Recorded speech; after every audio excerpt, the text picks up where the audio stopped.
आज से शारदीय नवरात्रि का आरंभ हो चुका है और आज नवरात्रि का पहला दिन है और आज माता शैलपुत्री की पूजा की जाएगी। साथ ही नवरात्रि में दुर्गा सप्तशती के सभी अध्याय अवश्य पढ़ना या सुनना चाहिए। तो चलिए सुनते हैं दुर्गा सप्तशती का प्रथम अध्याय। मार्कंडेय जी बोले, सूर्य के पुत्र श्रावणी जो 8वें मनु कहे जाते हैं, उनकी उत्पत्ति की कथा विस्तार पूर्वक कहता हूं, सुनो। सूर्य कुमार महाभाग श्रावणी भगवती महामाया के अनुग्रह से जिस प्रकार मनवंतर के स्वामी हुए, वही प्रसंग सुनाता हूं। पूर्व काल की बात है। स्वारोचिस मनवंतर में सूरथ नाम के एक राजा थे, जो चैत्र वंश में उत्पन्न हुए थे। उनका समस्त भूमंडल पर अधिकार था। वे प्रजा का अपने औरस पुत्रों की भांति धर्म पूर्वक पालन करते थे। तो भी उस समय लोका विध्वंसी नाम के क्षत्रिय उनके शत्रु हो गए। राजा सूरथ की दंड नीति बड़ी प्रबल थी। उनका शत्रुओं के साथ संग्राम हुआ। यद्यपि कोला विध्वंसी संख्या में कम थे, तो भी राजा सूरथ युद्ध में उनसे परास्त हो गए। तब वे युद्ध भूमि से अपने नगर को लौट आए और केवल अपने देश के राजा होकर रहने लगे। किंतु वहां भी उन प्रबल शत्रुओं ने उस समय महाभाग राजा सूरथ पर आक्रमण कर दिया। राजा का बल क्षीण हो चला था। इसीलिए उनके दुष्ट बलवान एवं दुरात्मा मंत्रियों ने वहां उनकी राजधानी में भी राजकीय सेना और खजाने को हथिया लिया। सूरथ का प्रभुत्व नष्ट हो चुका था। इसीलिए वे शिकार खेलने के बहाने घोड़े पर सवार हो वहां से अकेले एक घने जंगल में चले गए। वहां उन्होंने विप्रवर मेधा मुनि का आश्रम देखा, जहां कितने ही हिंसक जीव परम शांत भाव से रहते थे। मुनि के बहुत से शिष्य उस वन की शोभा बढ़ा रहे थे। वहां जाने पर मुनि ने उनका सत्कार किया और वे उन मुनि श्रेष्ठ के आश्रम पर इधर उधर विचरते हुए कुछ काल तक रहे। फिर ममता से आकृष्ट चिंत होकर वहां इस प्रकार चिंता करने लगे, पूर्व काल में मेरे पूर्वजों ने जिसका पालन किया था, वही नगरी आज मुझसे रहित है। पता नहीं मेरे दुराचारी भृत्यगण उसकी धर्म पूर्वक रक्षा करते हैं या नहीं। जो सदा मद की वर्षा करने वाला और सूरवीर था, वह मेरा प्रधान हाथी अब शत्रुओं के अधीन होकर न जाने किन भोगों को भोगता होगा। जो लोग मेरी कृपा, धन और भोजन पाने से सदा मेरे पीछे पीछे चलते थे, वे निश्चय ही अब दूसरे राजाओं का अनुसरण करते होंगे। उन अपव्ययी लोगों के द्वारा सदा खर्च होते रहने के कारण अत्यंत कष्ट से जमा किया हुआ मेरा वह खजाना खाली हो गया होगा। ये तथा और भी कई बातें राजा सूरथ निरंतर सोचते रहते थे। एक दिन उन्होंने वहां विप्रवर मेधा के आश्रम के निकट एक वैश्य को देखा और उसने पूछा, भाई तुम कौन हो? यहां तुम्हारे आने का क्या कारण है? तुम क्यों शोकग्रस्त और अनमने से दिखाई देते हो? राजा सूरथ का यह प्रेम पूर्वक कहा हुआ वचन सुनकर वैश्य ने विनीत भाव से उन्हें प्रणाम करके कहा, हे राजन, मैं धनियों के कुल में उत्पन्न हुआ एक वैश्य हूं। मेरा नाम समाधि है। मेरे दुष्ट स्त्री पुत्रों ने धन के लोभ से मुझे घर से बाहर निकाल दिया है। मैं इस समय धन, स्त्री और पुत्रों से वंचित हूं। मेरे विश्वसनीय बंधुओं ने मेरा ही धन लेकर मुझे दूर कर दिया है। इसीलिए दुखी होकर मैं वन में चला आया हूं। यहां रहकर मैं इस बात को नहीं जानता कि मेरे पुत्रों की, स्त्री की और स्वजनों की कुशल है या नहीं। इस समय घर में वे कुशल से रहते हैं अथवा उन्हें कोई कष्ट है। वे मेरे पुत्र कैसे हैं? क्या वे सदाचारी हैं अथवा दुराचारी हो गए हैं? राजा ने पूछा, जिन लोभी स्त्री पुत्र आदि ने धन के कारण तुम्हें घर से निकाल दिया है, उनके प्रति तुम्हारे चित्त में इतना स्नेह का बंधन क्यों है? इस पर वैश्य बोला, आप मेरे विषय में जैसी बातें कह रहे हैं वह सब ठीक है, किंतु क्या करूं, मेरा मन निष्ठुरता नहीं धारण करता है। जिन्होंने धन के लोभ में पड़कर पिता के प्रति स्नेह, पति के प्रति प्रेम तथा आत्मिक जन के प्रति अनुराग को तिलांजलि दे मुझे घर से निकाल दिया है, उन्हीं के प्रति मेरे हृदय में इतना स्नेह है। महामते, गुणहीन बंधुओं के प्रति भी जो मेरा चित्त इस प्रकार प्रेम मग्न हो रहा है, यह क्या है? इस बात को मैं जानकर भी नहीं जान पाता हूं। उनके लिए मैं लंबी सांसें ले रहा हूं और मेरा हृदय अत्यंत दुखित हो रहा है। उन लोगों में प्रेम का सर्वथा अभाव है, तो भी उनके प्रति जो मेरा मन निष्ठुर नहीं हो पाता, इसके लिए क्या करूं? मार्कंडेय जी कहते हैं, ब्राह्मण तदंतर राजाओं में श्रेष्ठ सुरथ और वह समाधि नामक वैश्य दोनों साथ साथ मेधा मुनि की सेवा में उपस्थित हुए और उनके साथ यथा योग्य विनय पूर्ण बर्ताव करके बैठे। तत्पश्चात वैश्य और राजा ने कुछ वार्तालाप आरंभ किया। राजा ने कहा, भगवान, मैं आपसे एक बात पूछना चाहता हूं, उसे बताइए। मेरे चित्त अपने अधीन न होने के कारण वह बात मेरे मन को बहुत दुख देती है। जो राज्य मेरे हाथ से चला गया है, उसमें और उसके संपूर्ण अंगों में मेरी ममता बनी हुई है। हे मुनि श्रेष्ठ, यह जानते हुए भी कि अब वह मेरा नहीं है, अज्ञानी की भांति मुझे उसके लिए दुख होता है। यह क्या है? इधर यह वैसे भी घर से अपमानित होकर आया है, इसके पुत्र स्त्री और भृत्यों ने इसे छोड़ दिया है, स्वजनों ने भी इसका परित्याग कर दिया है, तो भी यह उनके प्रति अत्यंत हृदय स्नेह रखता है। इस प्रकार यह तथा मैं दोनों ही बहुत दुखी हैं। जिसमें प्रत्यक्ष दुख देखा गया है, उस विषय के लिए भी हमारे मन में ममता जनित आकर्षण पैदा हो रहा है। हे महाभाग, हम दोनों समझदार हैं, तो भी हम में जो मोह पैदा हुआ है, यह क्या है? विवेक शून्य पुरुष की भांति मुझ में और इसमें भी यह मूढ़ता प्रत्यक्ष दिखाई देता है। तब ऋषि बोले, हे महाभाग, विषय मार्ग का ज्ञान सब जीवों को है, इसी प्रकार विषय भी सबके लिए अलग अलग हैं। कुछ प्राणी दिन में नहीं देखते और दूसरे रात में नहीं देखते, तथा कुछ जीव ऐसे हैं जो दिन और रात्रि में भी बराबर ही देखते हैं।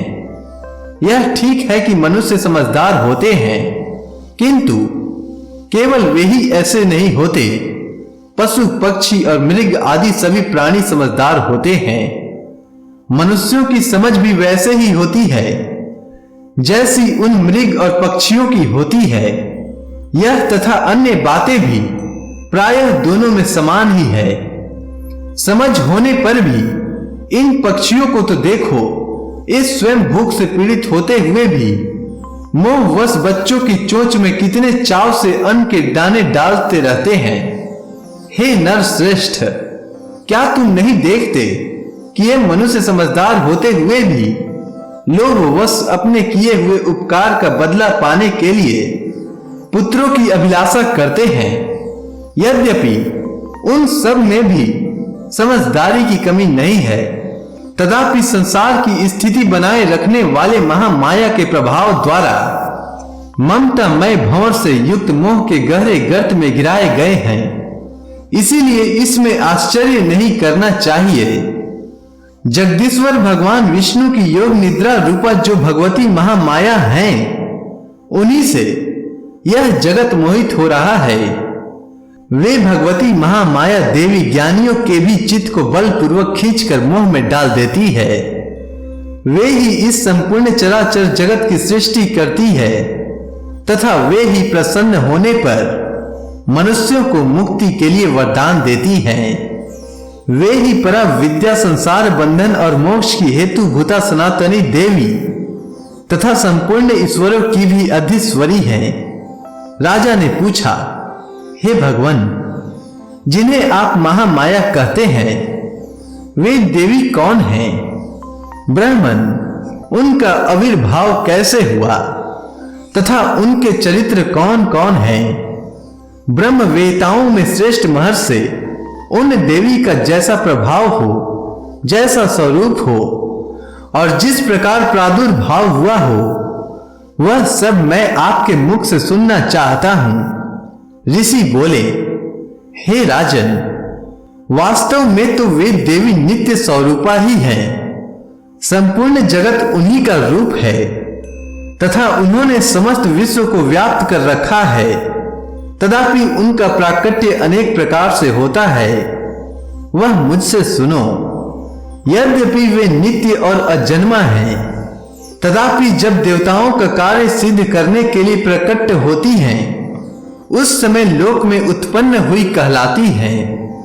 कल्प के अंत में जब संपूर्ण जगत एकान्नव में विमग्न हो रहा था और सबके प्रभु भगवान विष्णु शेषनाग की सया बिछाकर योग निद्रा का आश्रय ले सो रहे थे, उस समय उनके कानों के मैल से दो भयंकर असुर उत्पन्न हुए, जो मधु और कैटब के नाम से विख्यात हुए। वे दोनों ब्रह्मा जी का वध करने को तैयार हो गए। भगवान विष्णु के नाभि कमल में विराजमान प्रजापति ब्रह्मा जी ने जब उन दोनों भयानक असुरों को अपने पास आया और भगवान को सोया हुआ देखा, तब एकाग्रचित होकर उन्होंने भगवान विष्णु को जगाने के लिए उनके नेत्रों में निवास करने वाली योग निद्रा का स्तवन आरंभ किया, जो इस विश्व की अधीश्वरी, जगत को धारण करने वाली, संसार का पालन और संहार करने वाली तथा तेज स्वरूप भगवान विष्णु की अनुपम शक्ति है। उन्हीं भगवती निद्रा देवी की भगवान ब्रह्मा स्तुति करने लगे। ब्रह्मा जी ने कहा, देवी, तुम्ही स्वाहा, तुम्ही स्वधा और तुम्ही वष्टकार हो। स्वर भी तुम्हारे ही स्वरूप है। तुम्ही जीवन दायिनी सुधा हो। नित्य अक्षर प्रणव में अकार, उकार, मकार, इन तीनों मात्राओं के रूप में तुम्ही स्थित हो तथा इन तीनों मात्राओं के अतिरिक्त जो बिंदु रूपा नित्य अर्ध मात्रा है, जिसका विशेष रूप से उच्चारण नहीं किया जा सकता, वह भी तुम्ही हो। हे देवी, तुम्ही संध्या, सावित्री तथा परम जननी हो। हे देवी, तुम्ही इस विश्व ब्रह्मांड को धारण करती हो। तुमसे ही इस जगत की सृष्टि होती है, तुम्ही से इसका पालन होता है और सदा तुम्ही कल्प के अंत में सबको अपना ग्रास बना लेती हो। हे जगन्मयी देवी, इस जगत की उत्पत्ति के समय तुम सृष्टि रूपा हो, पालन काल में स्थिति रूपा हो तथा कल्पांत के समय संहार रूप धारण करने वाली हो। तुम्ही महाविद्या, महामाया, महामेधा, महास्मृति, महामोह रूपा, महादेवी और महासुरी हो। तुम्ही तीनों गुणों को उत्पन्न करने वाली सबकी प्रकृति हो। भयंकर काल रात्रि, महारात्रि और मोह रात्रि भी तुम्ही हो। तुम्ही श्री, तुम्ही ईश्वरी, तुम्ही हिरी और तुम्ही बोध स्वरूपा बुद्धि हो। लज्जा, पुष्टि, तुष्टि, शांति और क्षमा भी तुम्ही हो। तुम खड्ग धारिणी, शूल धारिणी, घोर रूपा तथा गदा, चक्र, शंख और धनुष धारण करने वाली हो। बाण, भूसुंडी और परिघ, ये भी तुम्हारे ही अस्त्र हैं। तुम सौम्य और सौम्यतर हो।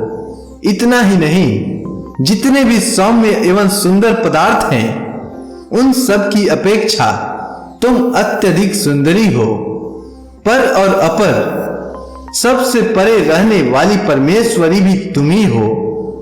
हे सर्व स्वरूपे देवी, कहीं भी सत असत रूप जो कुछ वस्तुएं हैं और उन सब की जो शक्ति है वह तुम ही हो। ऐसी अवस्था में तुम्हारी स्तुति क्या हो सकती है? मुझको, भगवान शंकर को तथा भगवान विष्णु को भी तुमने ही शरीर धारण कराया है, अतः तुम्हारी स्तुति करने की शक्ति किसमें है? हे देवी, तुम तो अपने इन उदार प्रभावों से ही प्रशंसित हो। ये जो दोनों दुर्धर्ष असुर मधु और कैटभ हैं, इनको मोह में डाल दो और जगदीश्वरी भगवान विष्णु को शीघ्र ही जगा दो। साथ ही इनके भीतर इन दोनों महान असुरों को मार डालने की बुद्धि उत्पन्न कर दो। इसके बाद ऋषि कहते हैं, हे राजन, जब ब्रह्मा जी ने वहां मधु और कैटभ को मारने के उद्देश्य से भगवान विष्णु को जगाने के लिए तमोगुण की अधिष्ठात्री देवी योग निद्रा की इस प्रकार स्तुति की, तब वे भगवान के नेत्र, मुख, नासिका, बाहु, हृदय और वक्ष स्थल से निकलकर अव्यक्त जन्मा ब्रह्मा जी की दृष्टि के समक्ष खड़ी हो गई। योग निद्रा से मुक्त होने पर जगत के स्वामी भगवान जनार्दन उस एकार्णव के जल में शेषनाग की शैया से जाग उठे। फिर उन्होंने उन दोनों असुरों को देखा। वे दुरात्मा मधु और कैटभ अत्यंत बलवान तथा पराक्रमी थे और क्रोध से लाल आंखें किए ब्रह्मा जी को खा जाने के लिए उद्योग कर रहे थे।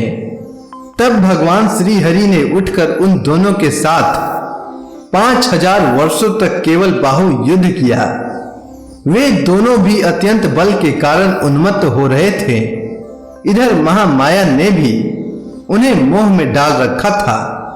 इसीलिए वे भगवान विष्णु से कहने लगे, हम तुम्हारी वीरता से संतुष्ट हैं, तुम हम लोगों से कोई वर मांगो। श्री भगवान बोले, यदि तुम दोनों मुझ पर प्रसन्न हो तो अब मेरे हाथ से मारे जाओ।